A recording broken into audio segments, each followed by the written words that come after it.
Right. You know the drill. You've sent me the worst philosophical takes that you've ever come across so that I can have a go at defending them. So let's get started. My name is Joe Foley, and this is Unsolicited Advice. Okay, here is a bad philosophy take from Sigilligus, and it reads, "All truth is subjective. I've had people tell me this IRL with a straight face." The idea that all truth is subjective, I think, possibly falls into the camp of deepities. This is a term that I'd only come across pretty recently, actually. It's essentially a phrase that sounds very deep, but on closer inspection either seems to fall apart or just doesn't seem to have that much in it. In this case, I would argue that all truth is subjective is ultimately just a deepity. In practice, it's not a coherent position to hold, because if you think that all truth is subjective, then there's just the standard comeback of, right, well, is that truth subjective? And if it is, then there's no reason why we should expect it to hold universally. And if it's not, then you have one example of something that isn't subjectively true, something that is objectively true, in which case the statement just refutes itself. So there is a sense in which this is kind of one of the ultimate bad philosophy takes, in that it just straightforwardly entails its own falsity or its own unseriousness, for want of a better word. I do, however, think that it does contain some kind of insight in it. I think that when most people say all truth is subjective, what they're trying to get at is the idea that everyone is talking from a perspective, and that perspective is going to be informed by their particular personal history. Like, I think that there are certain interpretations of Nietzsche's perspectivalism that fall roughly along these lines. And in as much as somebody's just trying to express that, I actually think this is a very good point. The other thing that I would say, just regarding subjectivity more generally, and I recently wrote a blog post about this, is that I think that quite a lot of the time, when people talk about something being subjective or objective, they often are trying to get at whether a concept is stable or unstable as it appears between persons. That sounds a bit abstract, but the debate that got me thinking about this was this idea of, can we have objective goodness without God? And it's often taken for granted that with God, you can have objective goodness. I've critiqued that position in the past anyway, but there is a more trivial critique that you can level at something like divine command theory, which is the idea that what is moral is determined by God's will, which is to say that that doesn't establish objective moral truths. It establishes subjective moral truths. They're just subjective to the will of God. And I think one of the reasons why this response basically seems trivial is because if something is true in God's will, and God is the creator and governor of the universe, then in effect you have a stable notion of truth. It doesn't vary between individuals, because while it's relative to God's will is sort of intuitively the most important will, and at the very least it's not like we have different morals between different people. You get a kind of quasi-objectivity of morality, even if you don't get at true objective morality, as you would in something like, I don't know, Platonic theories of moral realism, where what is moral is determined apart from any mind, including apart from the mind of God. And this got me thinking that I think the same thing holds for lots of other debates that are, in popular discourse at least, framed around subjectivity and objectivity. We tend to equate subjectivity with loads and loads of variance between individual people, and objectivity with invariance between people. And that does hold for objectivity. If something is objective, that is, it's not dependent on the existence of any mind or any collection of minds, then yes, it won't vary between people, because it doesn't really have any relation to those people. At least not a kind of metaphysical grounding relation. It exists independently. But the converse doesn't necessarily hold of subjectivity. Something can be mind-dependent and yet still not vary all that much between individuals. I think that a really good example of this is something like pain. So there are lots of discussions online and in popular discourse and in philosophy journals about whether we have objective concepts of beauty or aesthetics or something like that. And I think that's partly because beauty and interpretations of beauty do tend to vary a little bit between people. This doesn't happen with something like pain. And I suspect that this is because, for all intents and purposes, our experience of pain is practically convergent. And by this, I mean that, except for a few exceptional cases, we broadly seem to perceive and act pain in roughly similar ways. One exception to this might be something like a monk self-immolating, right? When a monk pours gasoline over themselves and lights himself on fire and then seemingly just sits there until they die, that is one of the few times where we can ask questions like, oh, is that monk really in pain? I think that kind of alerts us to the fact that pain definitely is subjective, because if there were no minds, there would also be no pain. Well, it could be variant between people, but practically it's invariant. If it is variant, it very rarely comes up, and variation in things like perceived beauty come up significantly more often. So I suppose one way that you could really steelman the idea that all truth is subjective would be to say something like this. Truth is a linguistically defined concept, and in as much as it is linguistically defined, you could not have truth without the existence of people or consciousness. You would have reality, sure, but there would be no true statements because there wouldn't be any statements at all.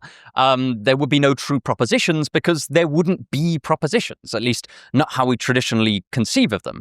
If that's true, then If that's true, then you do end up with a situation where truth is subjective. However, in this model of the universe, you could also say that because reality definitely exists as its own thing, if you do have minds, they're going to converge on the same concept of truth, because we need to figure out what reality actually looks like in order to interact with it and succeed in our goals.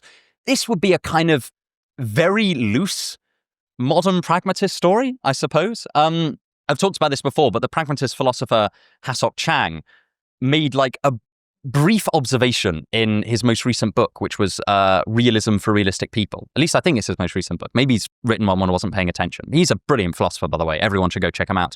And he, almost in passing, makes this brilliant yet, on reflection, really obvious point that just because something is subjective or mind-dependent doesn't mean that it's mind-controlled. Again, pain is a fantastic example of this. Apart from a very few cases, people don't tend to be able to think their way out of excruciating pain. But the pain is definitely dependent on the existence of their mind.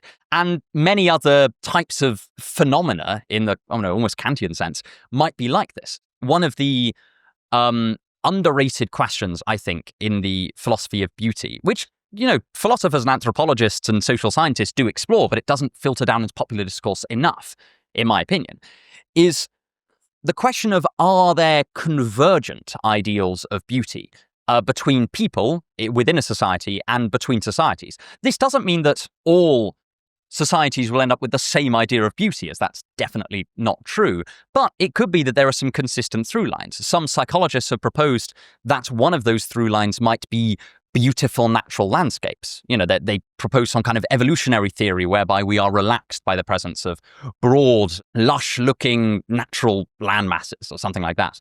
And if that's true, then that does tell you something that, in my opinion, is pretty philosophically significant, because it would mean that even if beauty were subjective in the sense that it depends on everyone's minds, that doesn't necessarily mean that everyone is free to have their own idea of beauty. It could be that there is empirical convergence there. So that would be my most defensible version of the idea that all truth is subjective. But at the same time, that really does take the wind out of the sails of the proposition, right? We have effectively turned what would initially seemed like it was going to say that, yeah, all of our ideas about truth are just fundamentally wrong and truth can vary between people, has just ended up being that the existence of statements depends on the existence of minds. And that there's not as much meat on the bones of that philosophical thesis. Don't get me wrong, I still think that it is actually quite significant. And if you accepted it, it would have implications for how you approached the world and certainly how you approach certain philosophical problems. But nonetheless, it wouldn't be as earth-shakingly shattering as the idea that everyone can have their own individual truth. If you want to help me make more videos like this, then please consider subscribing, either to the channel or, if you want to get access to exclusive content, to the Patreon. The links are in the description. Sorry about this. I'm going to have to do the next few in my glasses because my contact lenses were causing me far too much grief. So for the next few, you've got Nerd Joe. Anyway, our next philosophical bad take is from PT5 Shorts, and it reads, "Everyone is religious in some way.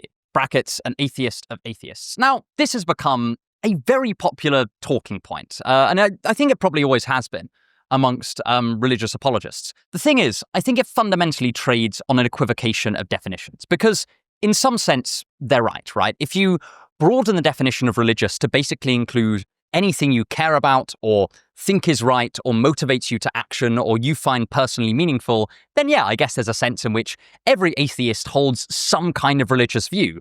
But we've also stretched the definition of religion so far that it kind of doesn't resemble our common sense usage. So I mentioned this in my video on Jordan Peterson's Jubilee appearance, where he sort of tried to do a similar thing with the concept of worship. His claim was that all atheists worship something. And then when he was asked, what do you mean by worship, which is a fair enough question in this context, he said, well, you worship whatever is at the top of your value hierarchy. In which case, yes, everyone worships something, but also we've so watered down the definition of worship that it doesn't resemble how you'd use the term worship in a religious context. The reason that I think this kind of argument is still valuable to look at, even though I think it's wrong, is that a really good way to tell whether you're equivocating on a definition is to play out its inferential consequences. The inferential consequence of all atheists are religious, if we use religious in its everyday sense, that is, belonging to a major religion or worshipping some kind of deity, the implication of all of that is that every single atheist secretly worships some kind of personal, transcendent being. I just don't think that's plausible, right? You can test that statement via its implications and seeing whether those implications are true, and it just turns out that all atheists are religious under that interpretation is straightforwardly false. If you broaden the interpretation of religious to mean worshipping something or deeming something as important or having some kind of felt existential meaning in life, then yes, pretty much every atheist will end up as religious, but that no longer tells you anything significant about atheism. The idea behind all atheists are religious, as far as I can tell, is to sort of catch the atheist in a bind, right? You're going to say something like, you say you're an atheist, you say you don't believe in any religions, and yet deep down you too are religious. But if you're using religious in exactly the same way, then that's going to then translate as you say that you don't believe in any kind of meaning and you never feel anything and you don't worship or prioritize anything, but you do those things, to which the atheist can then respond by saying, look, I never claimed that there was no such thing as meaning or felt meaning or that there was no such thing as worshipping something. I never claimed that I didn't have any kind of value system for my life. I wouldn't even be able to act if I didn't have some kind of value system. It really does diffuse the critique in that sense. So there is a trivial sense in which all atheists, or almost all atheists, are religious. But I think when you play out the inferential consequences of that more plausible version, you tend to find that it just doesn't have any kind of relevance anymore. It kind of becomes true, but it also at the same time doesn't have any kind of bearing on discussions of atheism or religion, and it certainly doesn't catch the atheist in a bind. So yeah, in some sense, this take is either bad or trivial. That's never a good place to be when you're writing a philosophical argument. And I know, because I've been there many, many times. But moving on. So this example of bad philosophy comes from Jacob English NV8XQ, and it reads, since writing on toilet walls is neither for critical acclaim nor financial reward, it is the purest form of art. Now, I put out this post asking for deliberately bad philosophy takes while I was on my way back from Nottingham in the UK, and we stopped at a petrol station. If anyone can recognize what the petrol station is from what I'm about to show you, I will be incredibly impressed. But anyway, I went to the loo while I was there, and this was the toilet door in this petrol station. And I don't know, you can judge for yourself whether you think this is kind of the height of art, but it is pure of motive, in a sense. You know, as this commenter points out, there's no monetary reward, there's no conniving, interfering corporate executive who's messing with this particular doodler's artistic vision. As you can see, we've got some profanity, we've got the word Willy a few times, we've got QC, so a lawyer's drawn on there at some point. Lots of people's names. I mean, I said that there's probably some artistic merit in all of this. If you hung it up in an art museum, I'm sure some people would take photos and someone would try and buy it as part of a money laundering scheme. There are a few kind of messages. All Leeds, aren't we? Which I assume is about Leeds. If you're from Leeds, let me know if this is a phrase that people use in Leeds. There's Dean loves Lego, which is actually adorable. I love that. A few more mentions of the word Willy. Yes, this kind of converges on a theme. The reason I wanted to talk about this comment, apart from the fact that it was just the most liked, so it clearly resonated with people, is because I wanted to pose the question, is it that we think that monetary or selfish or egoistic interests are inherently corrupting of an artwork? Or do we think that there is a correlate between those types of interests and the production of poor art, however we're going to cash that out? My favorite example of this is the Sistine Chapel, which of course was painted by Michelangelo and commissioned by a pope, someone. I don't know who commissioned it. I know Michelangelo painted it. And kind of famously, Michelangelo really didn't like painting, and he definitely didn't enjoy this project in particular. He thought that sculpting was, the premier art form. I mean, platonically for him, but also just generally, he enjoyed doing that a lot more. So to a certain extent, you could call the ceiling of the Sistine Chapel an artwork that was primarily done for monetary gain. Michelangelo had to keep himself afloat like anyone else. He needed money to, eat. And this was one of the artworks that he produced simply in order to continue being, by all accounts. I might have got some of the historical details wrong here, but you get the general shape. People like Mozart composed commissioned works, and they're still some of the greatest pieces of music, according to many people. People's opinions differ, obviously, but at the very least, it seems like it's possible for commercial motives to give birth to great art. I suppose I don't think it can be inherently corrupting. I think what most people are touching upon when they talk about the interference of commercial or reputation incentives is something like, oh, this person is holding back what they really want to express for the sake of some kind of interfering overlord or because they want to sell something. I think that generally is what people mean when they say that someone sells out.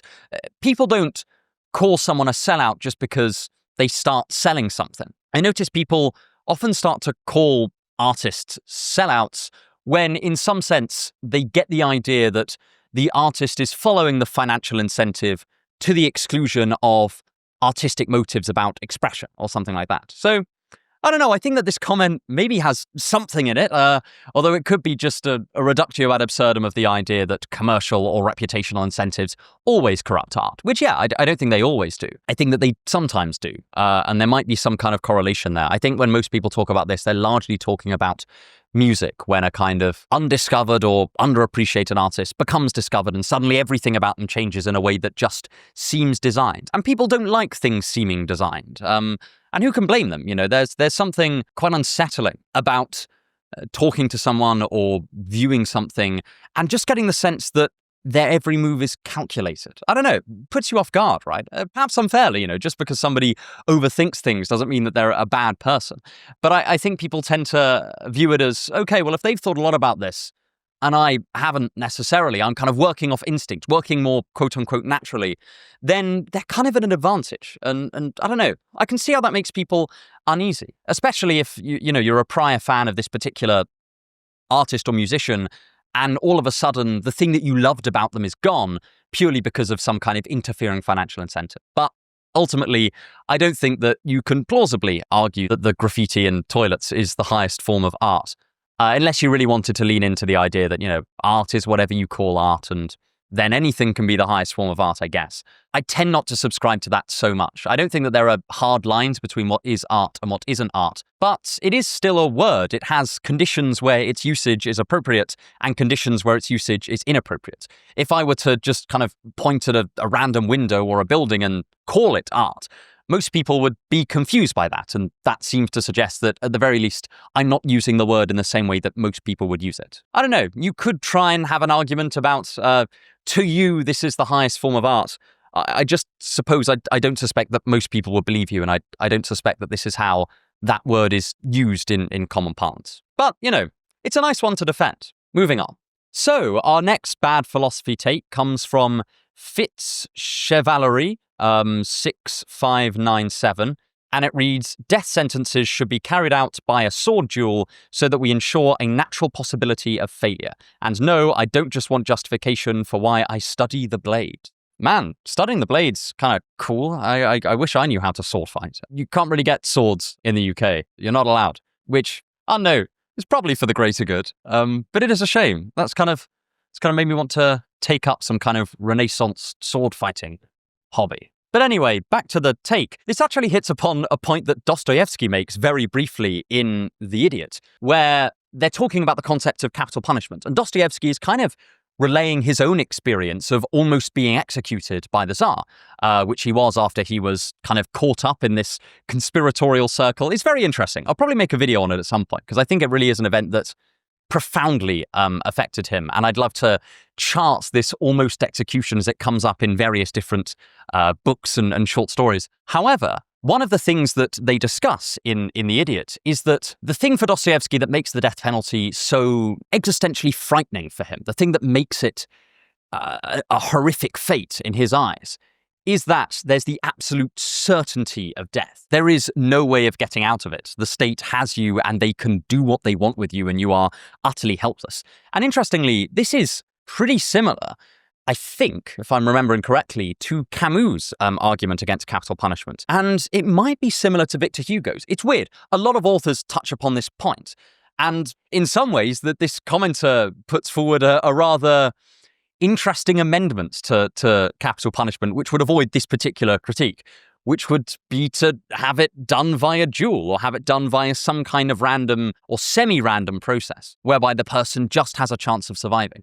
I think a kind of orthogonal point to this. I once met someone on train who proposed to me as a very serious political and moral argument that we should allow people to resolve kind of legal or personal disputes via organized duels or organized boxing matches.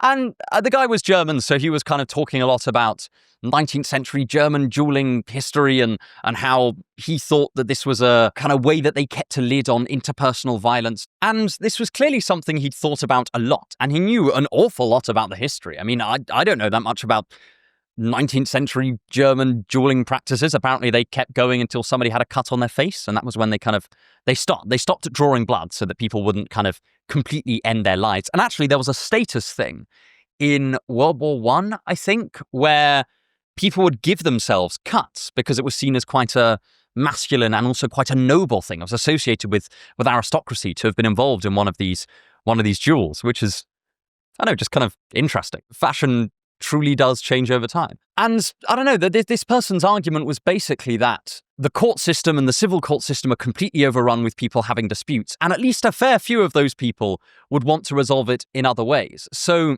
his suggestion was a duel. When we're batting this back and forth, I suggested gambling might be a solution to this. Slightly inspired by a location in the game Fallout New Vegas. They have a location there where everyone lives in a vault. And because of the way their society is set up, they resolve all disputes via gambling and games of chance. And I just thought that'd be really interesting. Like, imagine if you had a civil dispute where both people were sort of not entirely sure that they could win the court case. The court case could go either way, and they'd each have to sink hundreds and hundreds of thousands of dollars or pounds into legal costs. And one of them just turns to the other and is like, what if we just play like a game of poker and we see who wins? Well, a game of Uno, I don't care. But like this idea that then you've got that kind of random chance mixed with a bit of skill element, or even just settle it over some dice if you wanted to go truly random chance. I don't know. I think that would be interesting to allow as a legal loophole. I mean, hell, maybe it is allowed and nobody goes for it. I'm not a lawyer. But no, I think that's probably a weirdly defensible version of this idea, although again, now has nothing to do with the death penalty and also doesn't really involve dueling. But I don't know, this guy's argument has always kind of stuck with me. If two people want to settle a legal dispute or an interpersonal piece of hardship with a boxing match or a kind of low-key, non-lethal duel, I don't know. I don't know if I have a problem with that. There are probably loads of issues with it that I'm just not spotting. But if both parties are signed up to it, they both think, oh yeah, the other person doesn't have a total edge on me, right? Like you wouldn't be able to press gang someone into it because obviously then, I don't know, Mike Tyson would just win all legal disputes. But this idea that if it's something that both people sign up to, that could be a way of cutting down on court time. I don't know. It's just one of those like madcap ideas that probably and almost certainly wouldn't work. But it's kind of interesting to bring up in conversation. People react to it in different ways. And it's interesting because everyone kind of has an instinctive negative reaction to it. And I'm sure there are so many problems with it. And I'm sure that negative reaction is right. But if you're not informed about the legal process, as I am not, it is really hard to put your finger on exactly what's wrong with it. The dueling death penalty thing, I don't live in a country with the death penalty, so I don't know to what extent that solves the issues that people perceive or don't perceive with the death penalty. I suspect that people would broadly object to the kind of spectacle of gladiatorial combat, but there is an argument that there is some benefit to having public executions, if you're going to have them, to be properly public, because I think that otherwise there is a tendency that, like a lot of things, it can be lost in kind of euphemisms, right? If public executions and criminal justice more generally is something that happens sort of tucked away in a corner, and it kind of does, right? Then there is a sense in which you can't, the public, if you live in a democracy, the public are meant to have the ultimate keys to power. They can't keep an eye on it. So weirdly, I think that you could make a version of this argument that is subtly tweaked. I think someone else left a comment roughly to this effect, which is if you're going to have capital punishment and the death penalty, and especially if it's going to be meted out with any kind of regularity, then maybe people should be forced to see it, or not forced to, but it should be available for people to watch so that then they can decide whether it is the right thing to do or the wrong thing to do. I always remember that story in Robert Sapolsky's Determined about like the horrific execution methods that were used in kind of the Ancien regime in France. And his point, I don't know if it's right or not, is that one of the reasons why people could then object to that and then lead to the guillotine, which was a more humane method of capital punishment, and eventually why people eschewed the guillotine altogether and decided, that, at least in France, that they weren't going to do this executing people thing. Sapolsky's argument was that part of this is that people could see it. And that meant that people's visceral emotional reactions and visceral moral reactions could be triggered. I don't know. There's probably something in that. I'm sure that other people have made that point in far more detail and far better than I just did. But if I was really going to steelman this position, maybe I could say something like, well, duels are a form of public execution, and if you're going to have execution, it should probably be public, just so people know what's going on and can object to it if they want, or can view it and still support it, knowing what capital punishment entails. I know.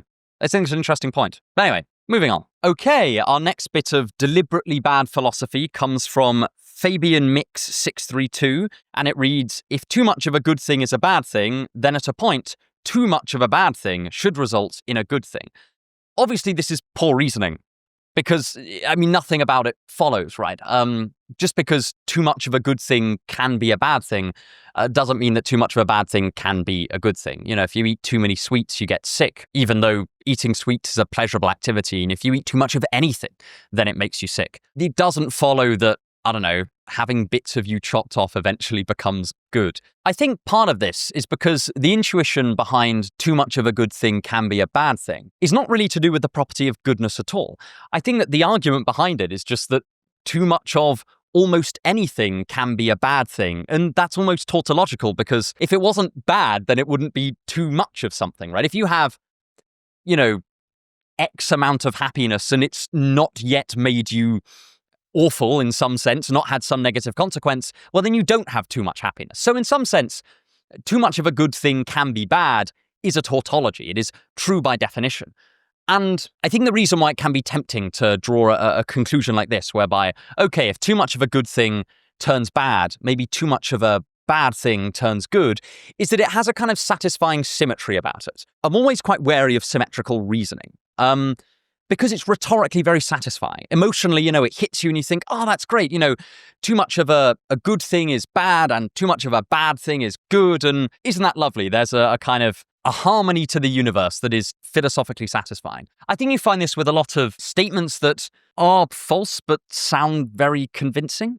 Statements like, it's always darkest before the dawn. Well, maybe that's true, but I suspect that the reason that such a saying has survived is just because if there is no dawn after your darkest hour, then you probably aren't going out coining aphorisms. You're probably either dead or in the pits of suffering and despair, and so unlikely to have much time on your hands to spread sort of folksy wisdom. But I do think that one of the reasons why people like stuff like that, and like similar phrases like, there is no pleasure without pain or something like that, which might be true at a metaphysical level, but it's certainly not true in every individual instance, is because there is this kind of symmetry. There's something good, there's something bad, there's a mix between the two. They are in some sense interrelated concepts. But that's not a logical truth. That's just something that sometimes is the case and looks very pretty.